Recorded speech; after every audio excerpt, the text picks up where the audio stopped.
Illegal immigration is not only a burden on our environment and our population, but also our wallets. Especially in tough economic times, an additional financial burden is difficult to handle. The annual cost of illegal immigration is estimated at $113 billion to our nation's taxpayers.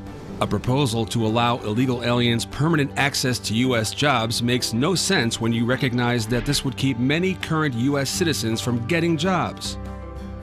Not only can illegal immigration limit U.S. workers' job opportunities, but it can affect their income as well. Illegal immigrants are often paid less than their legal counterparts, leading not only to exploitation, but a lowering of wages and working conditions for everyone. Households headed by illegal aliens imposed more than $28.8 billion in costs on the federal government in 2009 and paid only $9.5 billion in taxes. This created an annual net fiscal deficit of almost $19.3 billion. Many companies that hire only legal workers are forced to compete with companies that undercut prices by hiring illegal workers. This threatens to force the responsible company out of business. One of the things which makes this country great is how much we provide for the people who reside here. Even individuals who are here illegally benefit from our tax dollars. Expenditures like educating children, medical care, administration of justice, child care, temporary assistance to needy families, and school meal programs all end up benefiting illegal aliens. Some disregard these costs and want to provide illegal immigrants legal status through an amnesty.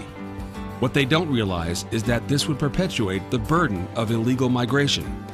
Instead, policymakers must send a clear message abroad and to illegal aliens here that they will not tolerate illegal migration. This will not only improve national security, but also attack a major fiscal burden. It will provide greater opportunities to today's unemployed and underemployed citizens and legal residents.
Hey Michael, how do you feel about immigrants? I think that they help society out a little bit because they work for less money, so more people are willing to hire them. Hey John, what do you think could be done to stop illegal immigrants from coming to America? I think some things should work here. Better border patrol, better laws, border patrol, maybe fund them a little more, or maybe get a better system with the cars going out, border. Hey John, how do you think illegal immigrants affect their job opportunities? I'll refer to the first question I answered earlier in this evening.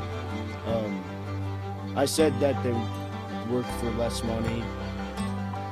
They work for less money, so people are willing to hire them to work more for less, so they don't have to give more to the other people that worked for them before. So that could take away from jobs, any job ranging, maybe gardening, masonry. Hey DeVito, do you think illegal immigrants should be deported if their child is a citizen? Here's my first theory on this one. The child was born in the United States, and the parents were born in Mexico, it could be other places, but Mexico, let's use Mexico for example, that's my first theory. Mexico, then the parents are illegal, they illegally came over somehow from a boat, I don't know how they got here, from Mexico to the United States, had the child in America, and the big question is here, does the child stay in America or does he go back with his parents to Mexico? And there's ways to prevent this, but what comes first, your morals or...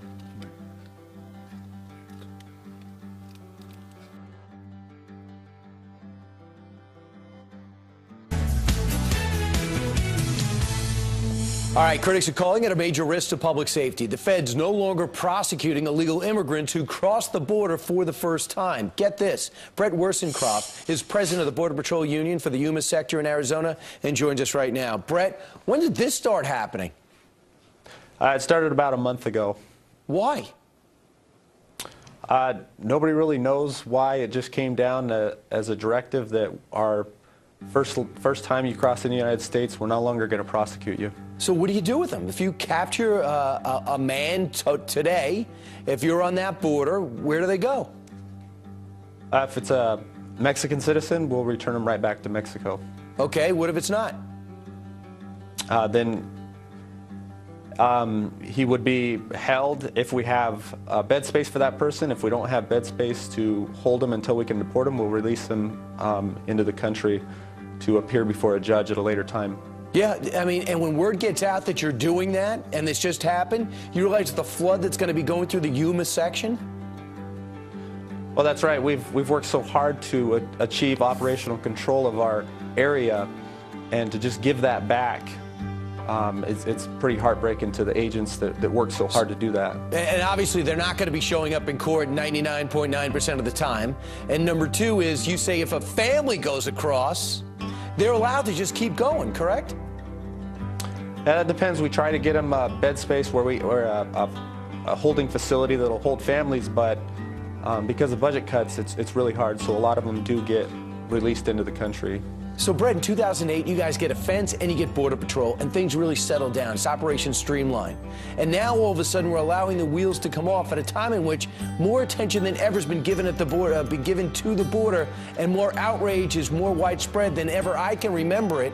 How do you explain this change in policy? I can't explain the change in policy. All I know is that the program worked, and it worked very effectively in Yuma, Arizona, where we were the focus sector for the Border Patrol in 2006, 2007, and now have operational control, and we've maintained that for the last 8 years. Just to see that all thrown away.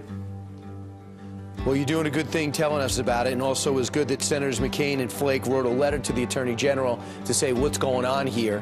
Hopefully you can get some border guards back and we can change that policy. Brett Wersencroft, thanks so much. Thank you.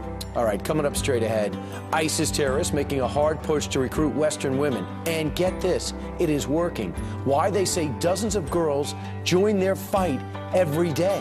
And did you have crazy dreams last night? We'll tell you, next. How do you feel about immigrants? I feel that although some people think there's a surplus of them in the country, that they actually do benefit our economy by doing more jobs and possibly for a less pay. Hey Casey, do you think immigrants should be deported if their child is a citizen? I think the immigrant themselves, if they're illegal, then they should be deported. Even though it's kind of messed up them leaving their child who is a citizen, we still have to go by abide by like American law. And if they're illegal, they're illegal. They gotta go. Hey Casey, what do you think can be done to stop immigrants from illegally coming to America? I think that we have those police on the border. I think maybe if we executed them more, maybe add a few more of them on the border, that might help. And also possibly on the, what's it called? Where you cross the border, what's that, like the toll booth type place? And I think maybe if they were more diligent there, checking more passports or whatever they would check, maybe they can be more diligent. So overall, just America, sort of, just tighten it up. How do you think illegal immigrants affect our job opportunities?